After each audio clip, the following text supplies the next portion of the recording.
Chapter 6. Me? Hugh nodded. I'm supposed to stop the end of the world? How? First, I ought to tell you that it's not just me that believes all this about the millennium. It's not even Circle Daybreak that believes it. It's the Night World Council, Jazz. The Joint Council? Witches and vampires? Hugh nodded again. They had a big meeting about it this summer, and they dug up some old prophecy about what's going to happen this time. Like? Hugh looked slightly self-conscious. Here's one. It used to rhyme in the original, I think, but this is the translation. He took a breath and quoted slowly. In blue fire, the final darkness is banished. In blood, the final price is paid. Great, Jazz thought. Whose blood? But Hugh was going on. For to stand between the light and the shadow. 4 of blue fire, power in their blood. Born in the year of the blind maiden's vision. 4 less 1 in darkness trance. Jazz blinked slowly. What's blue fire? Nobody knows. 4 to stand between the light and the shadow, meaning to hold off the end of the world. That's what the council thinks. They think it means that 4 people have been born, 4 wild powers who are going to be instrumental in whatever's coming, whatever battle or disaster that's going to destroy us. Those 4 can stop the end of the world, but only if all of them fight together. 4 less 1 in darkness trance, Jazz said. Right, and that's where you come in. Sorry, I don't think I'm one of them. Hugh smiled. That's not what I meant.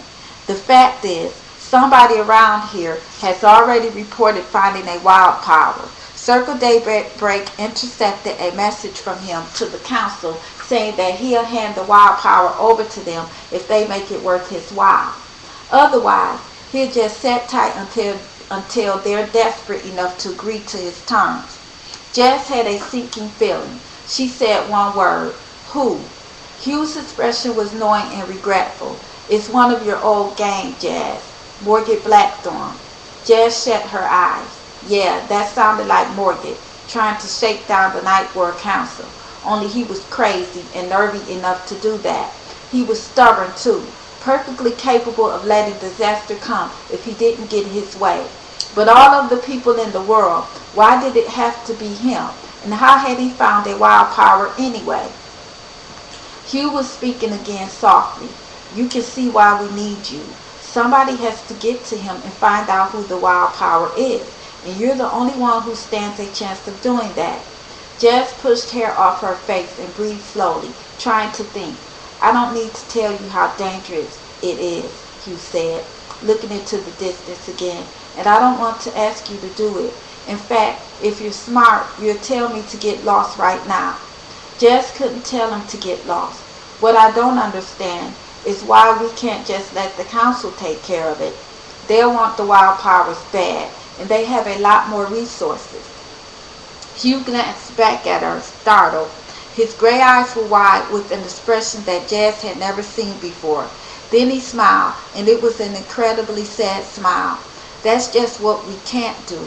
You're right, the council wants the wild powers, but not so they can fight the end of the world. Jazz, they only want them so they can kill them. That was when Jazz realized what his expression was. It was gentle regret for innocence. Her innocence. She couldn't believe how stupid she had been. Oh, goddess, she said slowly. Hugh nodded. They want it to happen. At least the vampires do. The human world ends. Well, that's their chance, isn't it? For thousands of years, the night people have had to hide, to live in the shadows while the humans spread all over the world. But the council wants that to change. The reason Jazz had been so slow was that it was hard for her to imagine anybody actually wanting to bring on the apocalypse. But of course it made sense. They're willing to risk being destroyed themselves, she whispered. They figure that whatever happens, it'll be worse on the humans, since the humans don't know it's coming. Hell, some of the night people think they're what's coming. Hunter Redfern is saying that vampires are going to wipe out and enslave the humans, and that after that, the night world is going to reign. Jazz felt a new chill. Hunter Redfern, her ancestor, who was over 500 years old but looked about 30. He was bad, and he practically ran the council.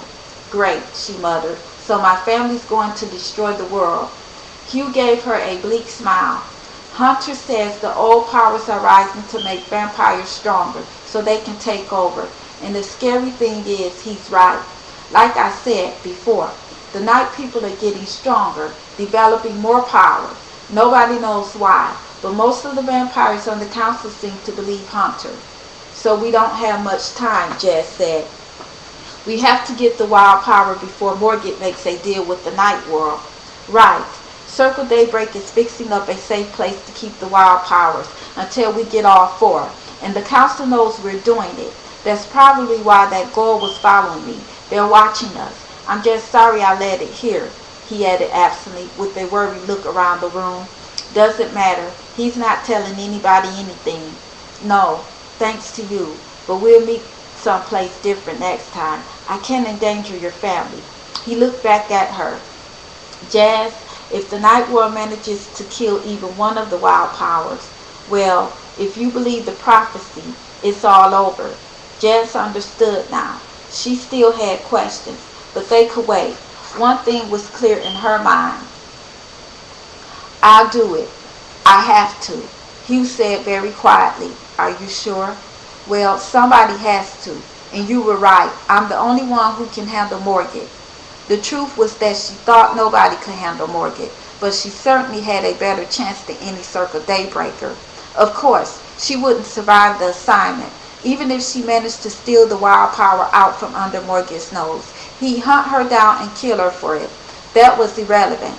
He hates me, and I hate him, but at least I know him, she said out loud. There was a silence, and she realized that Hugh was looking at her oddly. You think he hates you? Of course. All we ever did was fight. Hugh smiled very faintly. An old soul look. I see. What's that supposed to mean? It means I don't think he hates you, Jazz. Maybe he has strong emotions for you, but from what I've heard, I don't think hate is one of them. Jazz shook her head. You don't understand. He was always gunning for me, and if he found out I'm half human, well, that would be the end. He hates humans worse than anything. But I think I can fool him for as long as it takes to get the wild power. Hugh nodded, but he didn't look happy. His eyes were bruised and tired. If you can pull it off, you'll save a lot of lives. He knows too, Jazz thought, that I died doing this. It was some comfort that he cared, and more comfort that he didn't understand why she was doing it. Sure, she wanted to save lives, but there was something else. The council had tried to mess with Hugh. They sent a stinking ghoul after him. They will probably send something different tomorrow. Certainly, they'd keep trying to kill him. And for that, Jazz was going to wipe the floor with them. Hugh wasn't any kind of fighter. He couldn't defend himself. He shouldn't be a target. She realized that Hugh was still looking at her, with pain in his eyes. She smiled to show him that she wasn't afraid of dying.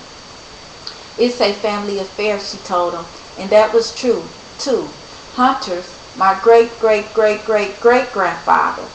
It's only right that I stop him, and if anything happens to me, well, one Redfern less is probably a blessing to the world. And that was the last part of the truth. She came from a tainted family. No matter what she did, who she saved, or how hard she tried, there would always be vampire blood running in her veins. She was a potential danger to humanity by her very existence. But Hugh was looking horrified. Don't you ever say that. He stared at her for another moment and then took her by the shoulder, squeezing. Jazz, you're one of the best people I know.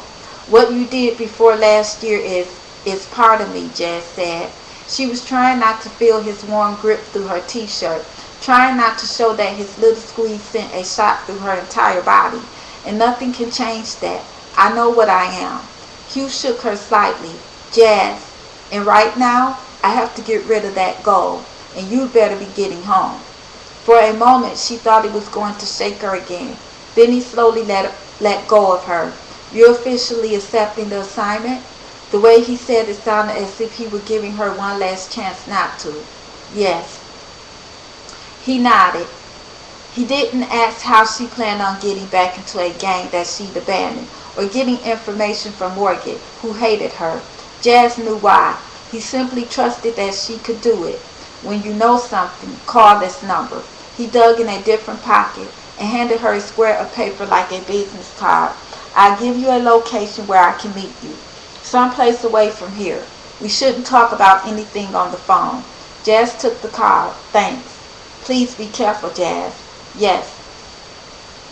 Can I keep the articles? He snorted. Sure. Then he gave her one of those sad old soul smiles. You probably don't need them, though. Just look around. Watch the news. You can see it all happening out there. We're going to stop it, Jazz said.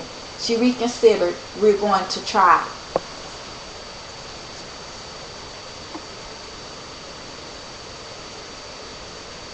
End of chapter 6, part 1. Chapter 6, part 2 is following after.